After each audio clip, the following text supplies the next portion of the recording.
Hi hello ಎಲ್ಲರಿಗೂ ನಮಸ್ಕಾರ. ಕನ್ನಡ ಕಿಚನ್ಗೆ ಸ್ವಾಗತ.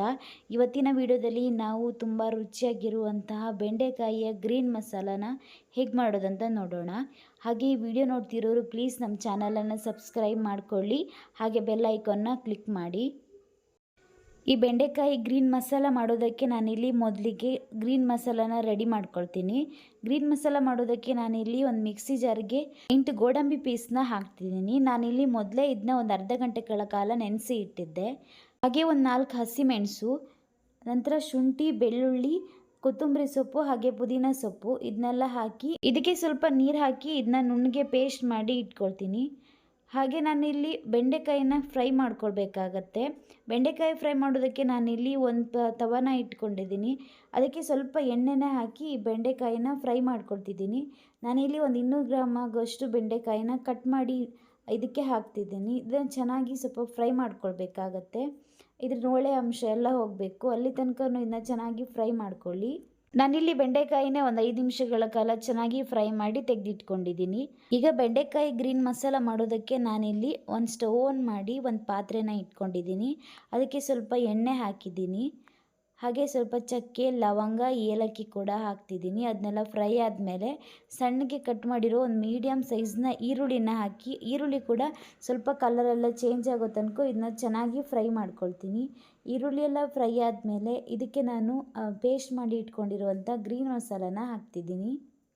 ಈ ಗ್ರೀನ್ ಮಸಾಲಾನ ಹಾಕಿ ಅದರ ಹಸಿ ವಾಸನೆ ಎಲ್ಲ ಹೋಗಬೇಕು, ಅಲ್ಲಿ ತನಕ ಇದನ್ನ ಚೆನ್ನಾಗಿ ಫ್ರೈ ಮಾಡ್ಕೊಳ್ಳಿ.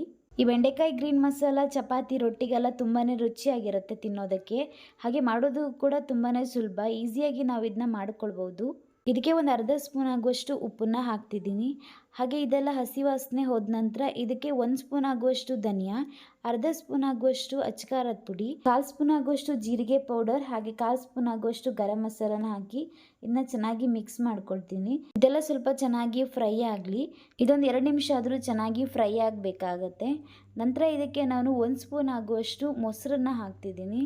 ಮೊಸರನ್ನ ಹಾಕಿ ಇದನ್ನು ಕೂಡ ಚೆನ್ನಾಗಿ ಫ್ರೈ ಮಾಡ್ಕೊಳ್ಳಿ.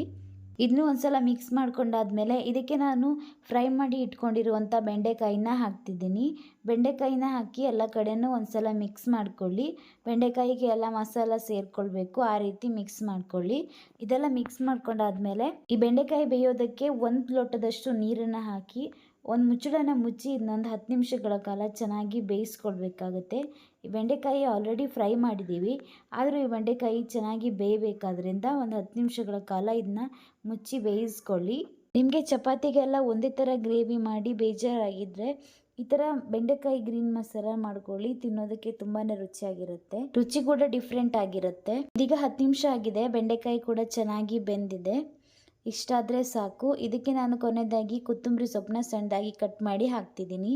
ಹಾಗೆ ನೀವು ಮನೆಯಲ್ಲಿ ಟ್ರೈ ಮಾಡಿ ಹೇಗೆ ಬಂದಿದೆ ಅಂತ ಕಮೆಂಟ್ ಮಾಡಿ. ಹಾಗೆ ನಿಮ್ಗೆ ಈ ವಿಡಿಯೋ ಇಷ್ಟ ಆದರೆ ಪ್ಲೀಸ್ ಒಂದು ಲೈಕ್ ಮಾಡಿ, ಶೇರ್ ಮಾಡಿ, ಕಮೆಂಟ್ ಮಾಡಿ. ಹಾಗೆ ನಮ್ಮ ಚಾನಲನ್ನು ಸಬ್ಸ್ಕ್ರೈಬ್ ಮಾಡಿಕೊಂಡು ಸಪೋರ್ಟ್ ಮಾಡಿ. Thank you.